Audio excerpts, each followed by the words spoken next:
Комуналните предпријатија во последен момент се спаси од високите сметки за струја. Штипски Исар веќе има план за што ќе ги искористи парите кои ќе останат од пониските сметки.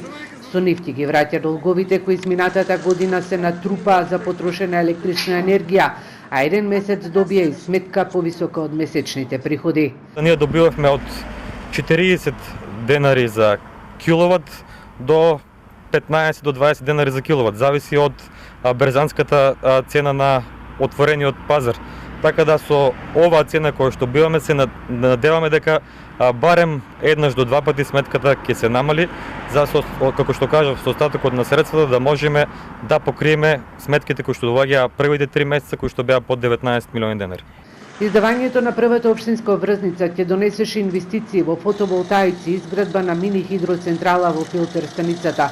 Но откако владата Кусо одговори на општина Штип дека точката е повлечена од дневен ред, паѓаат во вода сите планови за оваа предпријатие повторно да се врати во нормален колосек.